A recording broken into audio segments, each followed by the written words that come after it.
Salvete discipuli. Today we have two videos, okay? So I made two videos to cover chapter 19 in Wheelock. The first of the two lessons is on the perfect passive system, so that's what this video is about. And then you'll also be watching another video on interrogative pronouns and adjectives. So let's get through this one first. Neither one of these videos is going to be particularly long, so no worries.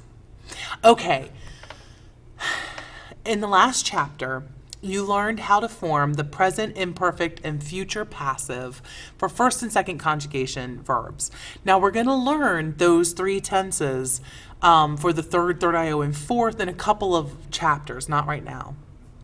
First, we are going to learn the perfect passive system. Now remember, the perfect system is made up of the perfect tense, the pluperfect tense, and the future perfect tense, okay? So we are going to learn how to form all three of those tenses in the passive, okay? Like the perfect active system, the perfect passive system is completely regular, meaning that you follow the same pattern and you form all of the verbs, no matter what conjugation they are, in the same way for the perfect, pluperfect, and future perfect passive. Now, something else that is really important about the perfect passive system is that the verb is made up of two words, okay? Two words. The first word is going to be the fourth principal part. It's also called the perfect passive participle. And we're going to talk more about that actually just in a couple of chapters as well, in chapter 23. The second word is a conjugated form of the verb to be, okay? Now, the perfect passive indicative uses the present conjugation of the verb to be. The pluperfect passive uses an imperfect conjugation of the verb to be. And the future perfect passive uses a future conjugation of the verb to be. Okay? Okay, so first word, perfect passive participle. The other thing you need to know about the perfect passive participle is that technically it is an adjective. It's a verbal adjective. And again, don't get too hung up on this. We'll talk about this more when we actually do participles in chapter 23. But how this affects you right now is that you're going to have to change that ending on the end of the fourth principal part. If your subject is masculine singular, the ending is going to be US. Feminine singular A, neuter singular masculine plural E, feminine plural I, neuter plural So essentially, the fourth principal part is like a first-second a first-second declension adjective, okay? And again, we will talk more about that later. Last thing you need to know before we actually start conjugating is how to translate the perfect passive, pluperfect passive, and future perfect passive indicative. The perfect passive translates was loved or has been loved. Pluperfect passive translates had been loved. And the future perfect passive translates will have been loved. And this makes perfect sense, right? Because in the active, the perfect is loved or has loved. In the pluperfect active, it's had loved. And in the future perfect active, it's will have loved. And now we just need to take those exact same tenses and make them passive. So there you go. This next slide shows you exactly how to conjugate in the perfect, pluperfect, and future perfect passive indicative. Remember, this pattern works the same way for all conjugation verbs. So you don't have to learn one pattern for the first and second conjugation, another one for the third, another one for the third IO fourth.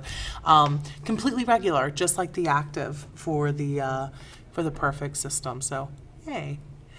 Okay, perfect passive indicative, you're going to have the fourth principal part. In the singular, the ending is either going to be us, or That's your first word. Your second word is the present conjugation of sum. So, sum est. In the plural, you're going to have your fourth principal part, but with the plural endings on it, so e, I, or and then sumus est as the second word. Same thing, pluperfect, we need our fourth principal part with the correct gender and number. Of course, the case is going to be nominative. As the first word, the second word is the imperfect conjugation of the verb to be. So aram, aras, arat, aramas, aratus, arant is the second word in the pluperfect passive. Future perfect passive indicative is going to have the future of the verb to be. So again, our fourth principal part with us, in the singular, or e, I, in the plural. And then the second word is going to be aro, aris, arit, arimus, aritus, or arunt. Okay? So let's see how this actually works with a real verb. I have decided to show you 3 different verbs just to reassure you that it is completely regular. This first one, laudo, laudare, laudavi, laudatum, is a first conjugation. So we need our fourth principal part, laudatum. That's going to be our first word in the perfect passive. That's going to be true of the pluperfect and the future perfect passive. And then we're going to have our conjugated form of the verb to be. So laudatus sum. Or if the subject were feminine singular, laudata sum. Or if it was neuter, laudatum sum. And that's how you say I was praised or I have been praised. Okay? Let me just take this opportunity to also point out to you guys that this is why it was so important when you were learning the imperfect passive translation, that you translated it I was being praised, because if you just want to say I was praised, that's a perfect. Okay? Laudatus